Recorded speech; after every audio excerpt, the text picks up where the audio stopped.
Okay.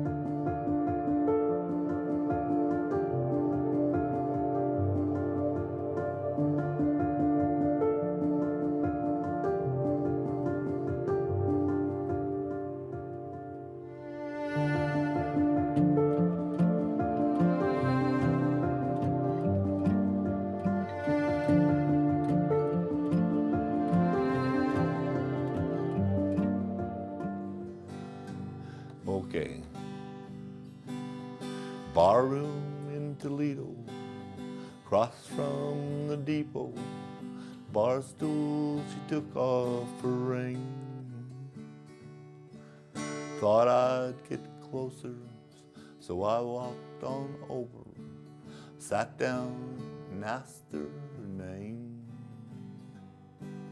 The drinks finally hit her, said I'm no quitter, finally quit living on dreams.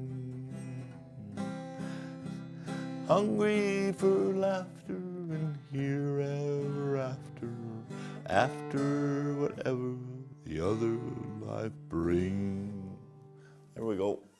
My grandma was a Fry and came over from Switzerland, and Father Fry thought Joe Woollencott would make her a fine husband, so they eventually got married.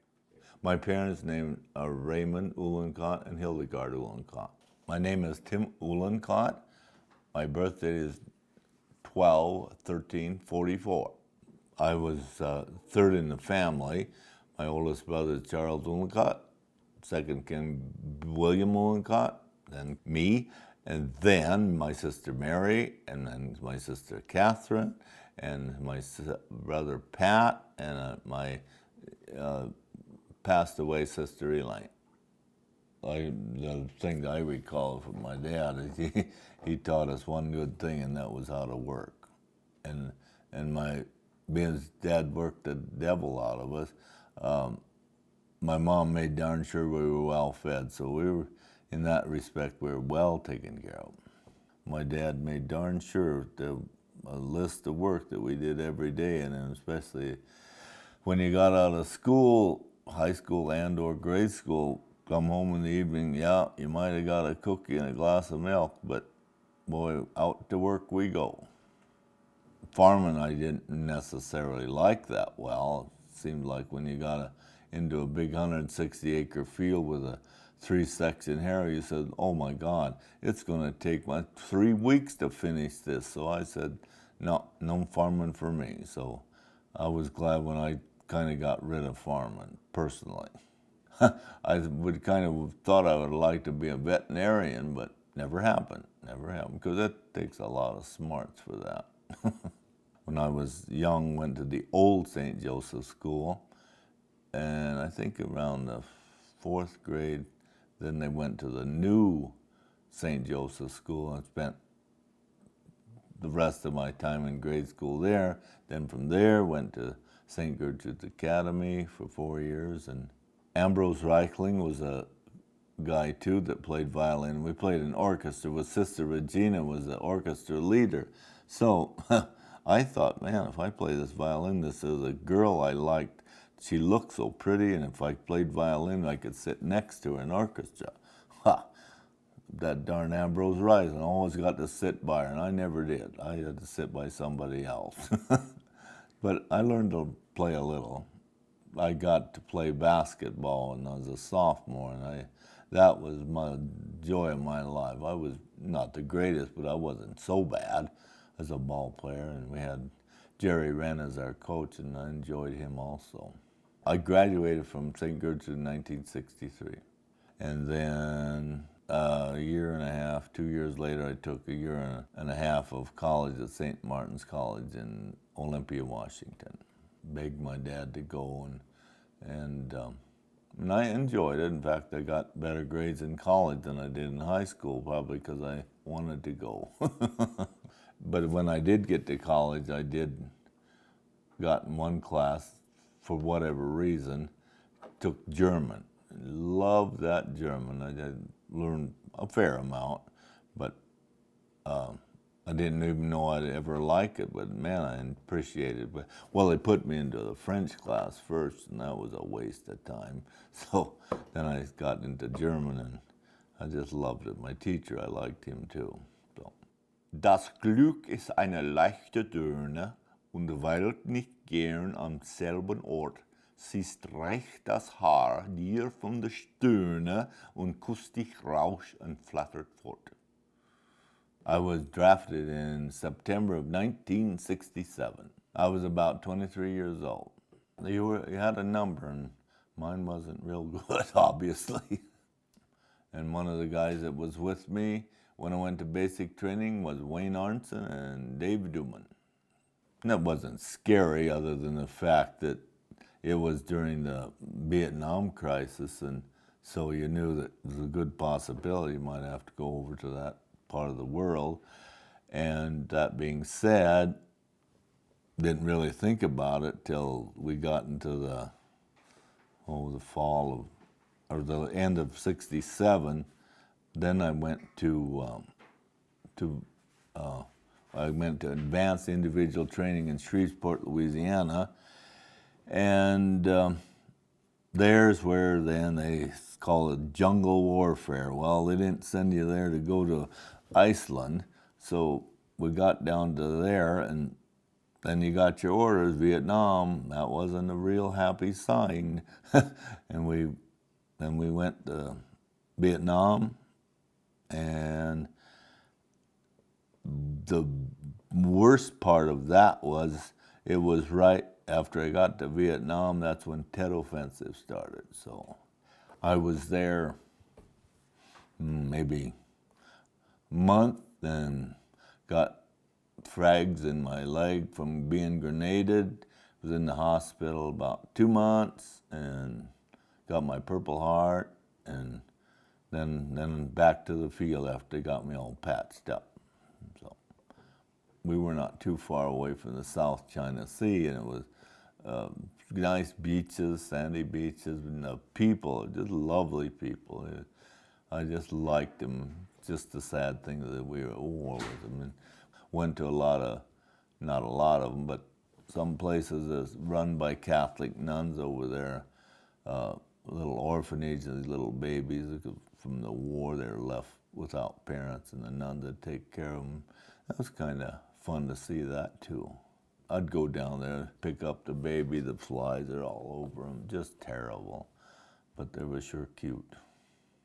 I remember one guy was hurt much worse than I was, and he couldn't walk, so I helped him in, and me and another guy had him under the arms, helped him into base camp, and then when I got there, I reached into my shirt, and it felt so wet, and I said, I must have got hit too. So I said, hey, Doc, I'm going to go to the hospital. So then I went to the hospital for a couple months. I did get the Silver Star. They gave it to me. I said, fine. Well, it taught you a lot about camaraderie with the people that are with you. Boy, they're not going to let you down, and in the same token, you're not going to let them down. You're a company of soldiers, and you take care of one another. And that's what it taught me, I think. One time I was asked by Mary Jo Haney from Nespers. They played piano and he played the drums in the bars in town, Cottonwood.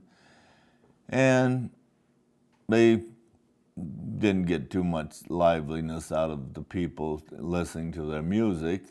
So they thought, well, maybe we need a guitar player. So they knew I played a little. So then I came in one evening, sat down with them, played along, followed the chords real good, and then they said, whoa, this really ain't going anywhere either.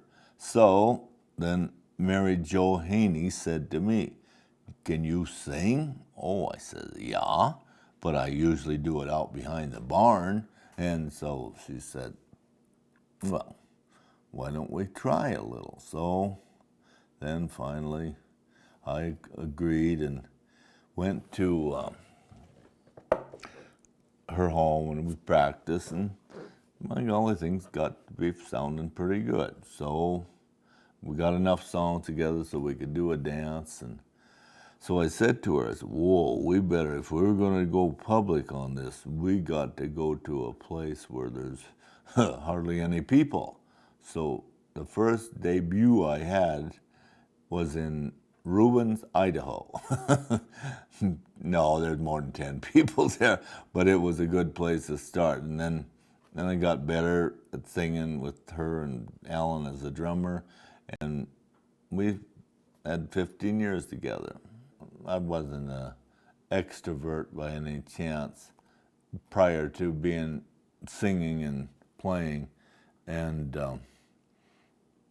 that being out front and people singing, which I never thought I could do, it made me feel good about who I was. That's probably the greatest thing that happened with that play. And I wasn't the greatest singer, but I could make people happy dancing. And Mary Jo and Alan met two great people there that were my band members. I just loved it. And also you got a little alcohol while you played too. That was enjoyable. Well, I hadn't been dating much before. Well, I just had gotten back from Vietnam in '69. Yeah, 69. And then we were married in June. And that being said, we didn't have a lot of time to date, and I didn't have a lot of time to date other girls, but boy, I found her. I was pretty lucky. You know, I don't, well, I just remember I was at a party once, and Richard Lustig had the party, and it was up at Richard's house, and I met her that night, and I thought, boy, she's a nice person. And then, I don't know, the kind of was attraction between us, and then I asked her probably to go out a day or three later, and that started the ball rolling, and that's how we ended up. Oh, I think it was February 14th, 1970, Valentine's Day. I gave her an engagement ring. I said, darling, do you think you ought, no, you want to marry me? And I think she said, yep. So, June 20th, 1970, the old Cottonwood Church. It was a nice day. We had the reception over at the Elks Lodge, and from there we took our honeymoon to Glacier Park. Well, we had it a year before son Joe came, and so it was fine. Marriage suited me just fine, and Arlene suited me just fine. Oh my, they came left and right away. We had 7 of them, and in about 8, 9 years, I think, and then she had 2 miscarriages too. So my first child was Joe Uhlencott. The second one was Travis Uhlencott, and third one was Brett Uhlencott. Fourth one was Julie Uhlencott. Fifth one was Heidi Uhlencott. The 6th one was Adam Uhlencott. And the 7th and last was Jill Uhlencott. Thank God Arlene was a good mother. She knew how to handle them, but it was a shocker. But I'm just like all parents. You learn to take care of them. And Arlene did a tremendous job with the kids. My family, Dad and Mom, had 3 boys. Ray and Hildegard had 3 boys, 2 girls, a boy, and a girl. Same with Arlene and I. 3 boys, 2 girls, a boy, and a girl. Same thing. Seeing them develop as children, and you know, I may have been a little hard on the kids, like minding and stuff, and they might have got a whoop on the butt once in a while, but it was out of love. So, but no, as a rule, it was neat to see them all grow up, and then even today as they are older, it's just kind of nice to see how they came in as adults and they stick to their job, and think maybe they did learn a little something from mom and dad, and maybe they didn't, but kind of nice to see that. becoming a grandpa made me kind of tickle with the extending my family, and I was kind of proud of it. I enjoy it. I love to see them when they come, and it's beautiful. I think I have now 20, 21, and they're all good kids, and it's a new experience for us, but Arlene and I both love them to death. My dad had purchased one well drilling rig, new rotary well drilling rig, and then seemed to really be taken off as a good business. So that being said, then we had other brothers, then they were drilling. There wasn't, everybody couldn't work on the farm and everybody couldn't drill wells. So he then bought another well drilling rig, and then we bought another. Actually, at the end of the day, we had 3 at one time. So that's basically all I did was drill wells.